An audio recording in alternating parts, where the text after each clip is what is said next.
अयोध्या राम मंदिर में चढ़ावे के 7 करोड़ रुपए की चोरी के दावे का मामला तूल पकड़ता जा रहा है। सूत्रों के मुताबिक मंदिर ट्रस्ट ने शनिवार को सीएम योगी से चोरी के दावे की जांच एसआईटी से कराने की मांग की है। इधर मंदिर के कर्मचारी लोकुश मिश्रा के घर से 10 लाख रुपए बरामद हुए हैं। उसने रुपए गोबर में दबाकर छिपाए हुए थे। इसके अलावा कुछ पैसे बक्से में भी रखे थे। हालांकि ये रुपए किसके हैं यह अभी पता नहीं चल पाया है। वहीं लोकुश के पिता ने भी रुपए मिलने की पुष्टि की है। सूत्रों के मुताबिक लोकुश मंदिर में चढ़ावे की रकम गिनने का काम करता था। लोकुश अयोध्या के रुदौली क्षेत्र के मीनापुर ठकुरन फगौली गांव का रहने वाला है। उसके पिता बच्चू लाल ने कहा कि मेरा बेटा 4-5 महीने से राम मंदिर में नौकरी कर रहा था। इसी दौरान वहां चोरी की घटना हुई है। जांच के सिलसिले में कुछ लोग हमारे घर आए और तलाशी ली। इस दौरान 10 लाख रुपए बरामद हुए हैं। अब जो होना था वह हो गया। फैजाबाद में बन रहे मकान का मेरे बेटे से कोई संबंध नहीं है। मकान बनने के लिए मैंने 10 से 12 बीघा खेत गिरवी रखा है। वहीं गांव वालों का कहना है कि टीम में कुल 6 लोग थे। इनमें 2 पुलिस की वर्दी में थे और 4 सादे कपड़ों में जांच करने आए थे। रुपए लोकुश के घर की अलमारी बक्से में रखे थे। कुछ रुपए उसने गोबर में दबाकर छिपा दिए थे। लोकुश पहले कार मैकेनिक था। मंदिर में नौकरी मिलने के बाद उसकी आर्थिक स्थिति तेजी से बदली। गांव आने पर वह खूब पैसे खर्च करता था। एक बार उसने गांव वालों को शराब पिलाने के लिए ठेके पर एक ही दिन एक बार में 50,000 रुपए खर्च कर दिए थे। लोकुश के पिता बच्चूलाल गाजियाबाद की लोहा मंडी में काम करते हैं। बच्चूलाल की 3 बेटियां और एक बेटा लोकुश है। लोकुश की शादी 8 साल पहले हुई थी। उसका 6 साल का बेटा और 2 साल की बेटी है। तो वहीं नृपेंद्र मिश्रा 5 दिन में दूसरी बार शनिवार दोपहर अयोध्या पहुंचे। राम मंदिर निर्माण समिति की बैठक में हिस्सा लिया। मीटिंग से पहले चढ़ावा विवाद को लेकर उनसे सवाल जवाब किए गए। सवाल था कि राम मंदिर चढ़ावे में कथित घोटाले की बात सामने आई है, क्या उस पर भी चर्चा होगी, उसकी भी जानकारी लेंगे। नृपेंद्र मिश्रा ने कहा कि निर्माण समिति की बैठक है, मैं निर्माण ही देखता हूं। बता दें कि इससे पहले 7 जून को चढ़ावा विवाद सामने आने के बाद 9 जून को भी नृपेंद्र मिश्रा अयोध्या पहुंचे थे। उन्होंने ट्रस्ट के सदस्यों के साथ बैठक की थी। इसमें चढ़ावे की राशि, उसके उपयोग और लेखा जोखा जैसे मुद्दों पर चर्चा हुई थी। तो वहीं पूर्व मंत्री और सपा नेता पवन पांडे ने शनिवार को एक वीडियो जारी किया था और कहा कि संघ से जुड़े रहे महिपाल सिंह ने मंदिर के चढ़ावे में चोरी डकैती के आरोप लगाए हैं। इनकी निष्पक्ष जांच होनी चाहिए। महिपाल सिंह ने जिन ट्रस्ट सदस्यों और पदाधिकारियों के नाम लिए हैं उन्हें नैतिकता के आधार पर इस्तीफा दे देना चाहिए। राम मंदिर करोड़ों लोगों की आस्था और देश की अस्मिता से जुड़ा हुआ विषय है, इसलिए मामले में पारदर्शिता जरूरी है। अगर जिम्मेदार लोग इस्तीफा नहीं देते और जांच का सामना नहीं करते हैं तो यह माना जाएगा कि प्रभु राम के चढ़ावे में जो डकैती हुई है उसके ये भागीदार हैं। उन्होंने डकैती कराई है, ये डकैती के हिस्सेदार हैं। यह अयोध्या है। प्रभु राम ने भी परीक्षा दी थी। माता सीता पर आरोप लगा तो उन्हें वनवास जाना पड़ा था। आज वह लोग दिन रात राम के नाम पर राजनीति करते हैं। मर्यादा पुरुषोत्तम प्रभु श्री राम का नाम ना ले तो शायद इनकी जमानत जब्त हो जाएगी।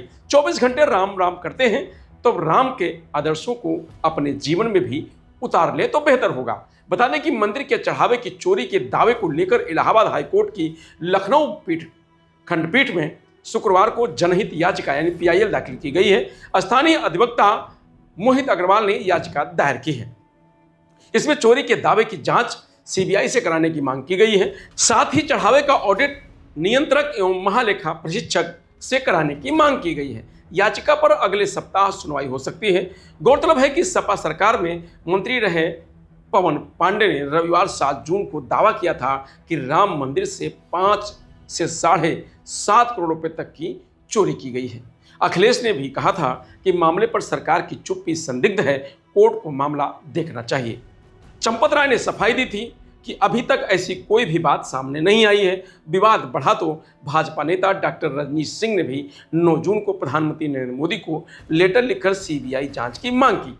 अगले दिन यानी 10 जून को प्रधानमंत्री कार्यालय PMO ने मंदिर ट्रस्ट से मामले की रिपोर्ट मांग ली।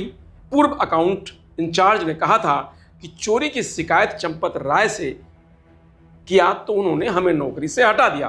खुद को मंदिर का पूर्व लेखा प्रभारी बताने वाले महिपाल सिंह ने 3 दिन पहले कहा कि मंदिर में चोरी कोई नई बात नहीं थी, यह रोजाना होती थी। मैंने खुद चोरी पकड़ी थी। इसकी शिकायत राम मंदिर ट्रस्ट के महामंत्री चंपत राय और मेंबर गोपाल जी से कही थी। अगले ही दिन चंपत राय ने मुझे हटा दिया।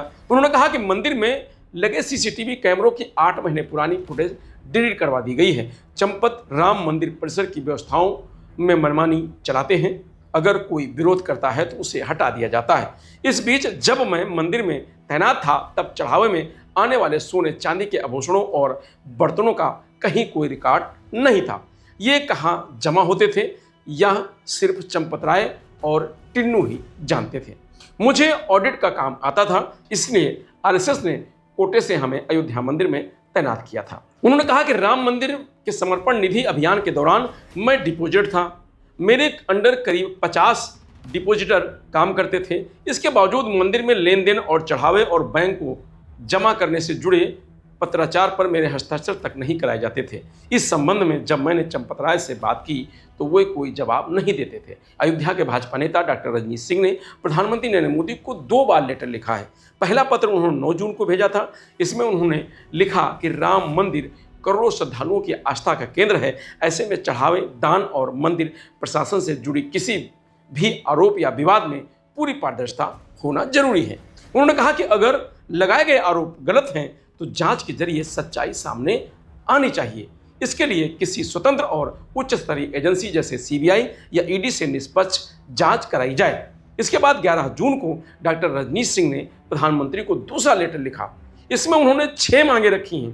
पहली, समर्पण निधि अभियान से प्राप्त पूर्व धनराशि और जारी की गई रसीदों का विवरण, दान पात्र ऑनलाइन माध्यम, चेक, नगद और अन्य स्रोतों से मिले सभी दानों का ब्यौरा, सोना चांदी आभूषण और अन्य कीमती वस्तुओं के रूप में मिले दान का विवरण और उनका मौजूदा लेखा जोखा, ट्रस्ट के सभी बैंक खातों का स्थापना से अब तक का पूरा बैंक स्टेटमेंट और वित्तीय लेन देन का विवरण, मंदिर निर्माण, प्रशासनिक खर्च और अन्य मदों में खर्च की गई राशि का अलग अलग विवरण, अब तक की सभी ऑडिट रिपोर्ट, लेखा परीक्षण रिपोर्ट और वित्तीय जांच से जुड़े दस्तावेज। राम मंदिर में आने वाले चढ़ावे की सीसीटीवी की निगरानी में रोजाना गिनती होती है। ट्रस्ट की कमी यह है कि आम श्रद्धालु इस गिनती को नहीं देख सकता, न ही सीसीटीवी सार्वजनिक किए जाते हैं। गिनती के बाद दान की रकम को रजिस्टर पर चढ़ाया जाता है, फिर उसे मंदिर परिसर में बने लॉकर में रख दिया जाता है। अगले दिन रुपए बैंक में जमा कराए जाते हैं। मंदिर में कितना चढ़ावा आया इसकी कोई आधिकारिक जानकारी नियमित रूप से सार्वजनिक नहीं की जाती है। राम मंदिर ट्रस्ट की समय समय पर होने वाली बैठक में चढ़ावे की रकम की जानकारी दी जाती है। आखिरी बार दिसंबर 2025 में हुई ट्रस्ट की बैठक में बताया गया था कि ट्रस्ट बनने से अब तक कुल 4,575 करोड़ रुपए का दान मिला है। इसके बाद जून 2026 तक कितना चढ़ावा आया है यह किसी को पता नहीं है। फिलहाल राम मंदिर चोरी का जो मुद्दा है वो धीरे धीरे गर्माता जा रहा है और अब तो भारतीय जनता पार्टी और सरकार के अंदर से भी आवाज़ उठने लगी है कि इसकी जांच निष्पक्षता से होनी चाहिए। फिलहाल इसके बारे में इतना ही। आप देखते रहिए लोकमत हिंदी।